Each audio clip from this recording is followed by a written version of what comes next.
ख्रिस्तात हाई प्रिय बंधू आणि भगिनीनो, आम्ही आमच्या विश्वासामध्ये, ख्रिस्ती विश्वासामध्ये क्षमेला फार महत्व देतो. कारण येशूने आम्हाला क्षमा करणे शिकवलेले आहे. आणि येशू पुनरुत्थित झाला कारण येशूने आपल्या जीवनामध्ये जे काही करायचं होतं त्याचं पूर्ण केलं. शेवट येशूने म्हटलेलं आहे पूर्ण झालं.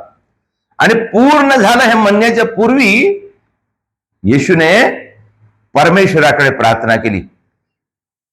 ज्या लोकांनी येशूला मारून टाकलं त्या लोकांसाठी प्रभू येशूने परमेश्वराकडून क्षमा मागून दिली. क्षमेसाठी प्रार्थना केली. येशूने क्षमा केली. त्या वैर्यांसाठी क्षमा मागून दिली. त्या वैर्यांना क्षमा केली. त्या शिपायांना क्षमा केली. आणि म्हणून येशू महान झाला, पुनरुत्थित झाला. प्रियजनो, येशूने आम्हाला ही शिकवण दिलेली आहे. का म्हणून त्याने क्षमा केलं? आम्हाला शिकवण्यासाठी. आम्हाला ती शिकवण दिली, आम्ही क्षमा करावं. आणि प्रिय बंधू आणि भगिनींनो, आम्ही क्षमा करतो आणि क्षमा केलंच पाहिजे. आणि क्षमा करण्यासाठी मी प्रयत्न करतो. परंतु पुष्कळदा काय होते, आम्ही क्षमा आमच्या मनामध्ये म्हणतो मी क्षमा करतो किंवा मी क्षमा केली पाहिजे, क्षमा हे चांगले गुण आहे, आपण असं म्हणतो. आम्हाला माहित आहे, त्याचं ज्ञान आहे आम्हाला. परंतु प्रत्यक्षामध्ये आम्ही खरं म्हटलं तर क्षमा करत नाही. पुष्कळदा मग आपण अंतःकरणातून जेव्हा क्षमा करत नाही तोपर्यंत मग आम्हाला कृपा मिळत नाही. आपण तोंडानं म्हणतो किंवा थोड्या वेळासाठी म्हणतो किंवा काहीतरी एक निभवून घेण्यासाठी काहीतरी म्हणतो, क्षमा म्हणून म्हणतो. परंतु जोपर्यंत अंतःकरणातून आपण क्षमा करत नाही तोपर्यंत आपल्याला देवाची कृपा मिळत नाही. तर मग अंतःकरणातून आपण क्षमा करण्यासाठी, दुसऱ्यांना क्षमा करण्यासाठी आपण काय केलं पाहिजे? दुसऱ्यांना जेव्हा आपण क्षमा करतो, केलंच पाहिजे, परंतु ती क्षमा पूर्णपणे आपण त्याचा अनुभव घेऊन पाहत नाही. तर सर्वात महत्वाची गोष्ट प्रिय बंधू आणि भगिनींनो, आम्ही सर्वात आधी स्वतःला क्षमा केलं पाहिजे. स्वतः आपण समजलं पाहिजे. स्वतःला समजून स्वतःचे गुण, स्वतःची मिस्टेक म्हणा, स्वतःची चूक म्हणा, किंवा आपण स्वतःला ओळखलं पाहिजे. स्वतःचे गुण ओळखलं पाहिजे, स्वतःची परिस्थिती ओळखलं पाहिजे, स्वतःचे पाप ओळखलं पाहिजे आणि स्वतःची कमजोरी ओळखलं पाहिजे. आणि पहिलं स्वतःला पूर्णपणे मनातून क्षमा केलं पाहिजे. देवाच्या चरणी बसून परमेश्वराच्या उपस्थितीमध्ये प्रभूच्या वचनाच्या द्वारे आपण स्वतःकडे पाहून स्वतः पूर्णपणे आपण स्वतःला क्षमा केलं पाहिजे. कोणत्याही परिस्थितीमध्ये असेल तरी, कोणत्याही कार्यामध्ये असेल तरी, कोणत्याही ठिकाणी असेल तरी, कोणत्याही व्यक्तीच्या संबंधित असेल तरी हे क्षमा आपण मनातून स्वीकार केलं पाहिजे, क्षमा केलं पाहिजे. प्रभूची हीच शिकवण आहे आमच्यासाठी की क्षमा करा. तुम्ही क्षमा करा. दुसऱ्याला क्षमा करण्याच्या पूर्वी स्वतःला क्षमा केलं पाहिजे.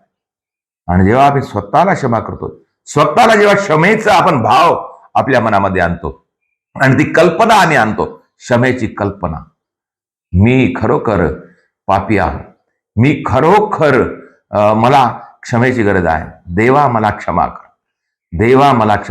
आणि स्वतःला आपण क्षमा करा. मी स्वतःला क्षमा करतो. मी जे काही आजपर्यंत केलं ते माझ्या वाईटामुळे झालं, म्हणून मी स्वतःला क्षमा करतो. तर अशा प्रकारे आपण क्षमा हा भाव स्वतःमध्ये आणि दुसऱ्याला क्षमा करण्यासाठी, स्वतःला क्षमा कर. सर्वात आधी स्वतःला क्षमा केल्याशिवाय आम्ही दुसऱ्याला क्षमा करू शकत नाही. पुष्कळदा आपण म्हणतो क्षमा कर, त्याला क्षमा कर, शायद सर्व काही होते, हो मी करतो, मी क्षमा करतो असं म्हणतो, परंतु अंतःकरणातून जोपर्यंत क्षमा करून देत नाही स्वतःला, दुसऱ्याला नंतर, आधी स्वतःला क्षमा कर. स्वतःच्या गुणाला, स्वतःच्या पापाला, स्वतःच्या वाईटाला स्वतःला क्षमा करणे, नंतर तेव्हाच आपण दुसऱ्याला क्षमा करण्यासाठी आम्हाला शक्ती मिळते, सामर्थ्य मिळते. म्हणून प्रिय बंधू आणि भगिनींनो, आपण स्वतःला क्षमा करणे शिकूया. स्वतःला आपण स्वतः आपण प्रभूच्या चरणाशी आणूया. स्वतःला भक्तीमध्ये आणण्याचा प्रयत्न करूया. स्वतःला आपण प्रभूच्या प्रेमानं भरूया. प्रभूचं प्रेम काय आहे?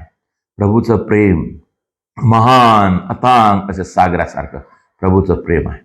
त्या समुद्राच्या पाण्यापेक्षा, समुद्राच्या खोलीपेक्षा, आकाशाच्या उंचीपेक्षा आणि सर्व गोष्टीपेक्षा महान परमेश्वराचं प्रेम. जोपर्यंत परमेश्वराचं प्रेम आमच्यामध्ये भरत नाही, खरं प्रेम, फक्त बोलण्याचं प्रेम नाही, फक्त दाखवण्याचं प्रेम, खरं प्रेम, खरं प्रेम आपण दुसऱ्याला दाखवू शकत नाही. अंतःकरणामध्ये प्रेम आहे आणि ते प्रेम आपल्या आचरणाने आम्हाला दिसते. बोलण्याने नाही दिसत, आचरणाने दिसते. लोक ओळखतात खरोखर हा देवावर प्रेम करणार आहे. लोक ओळखतात. आम्हाला लोक काय म्हणून ओळखलं पाहिजे? हा देवावर प्रेम करणारा आहे, हा देवावर विश्वास ठेवणारा आहे, कोणत्या व्यक्तीवर नाही, कोणत्या माणसावर नाही, हा देवावर विश्वास ठेवणारा आहे, देवाचा प्रेमी आहे, असं लोक आम्हाला ओळखलं पाहिजे. तेव्हाच आम्हाला स्वतःला क्षमा करता येते आणि दुसऱ्याला क्षमा करता येते. प्रिय बंधू आणि भगिनींनो, आजपर्यंत आपण प्रयत्न करत आलो क्षमा करण्यासाठी, परंतु आपल्याला जमलं नाही. आज आपण निश्चय करूया. आज आपण निश्चय करूया.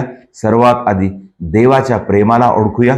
देवाने आमच्यावर किती प्रेम केलं आहे ते ओळखूया आणि मग स्वतःला आपण क्षमा करूया. आधी स्वतःला क्षमा करून देऊया, स्वतःला क्षमा करूया आणि त्याच्यानंतर आम्हाला दुसऱ्याला क्षमा करण्यासाठी सोपं होईल. ख्रिस्तामध्ये ठेईल. प्रिय बंधू आणि भगिनींनो, आपण एक दुसऱ्यासाठी प्रार्थना करू आणि ख्रिस्ताच्या प्रेमामध्ये आपण वाढत जाऊया.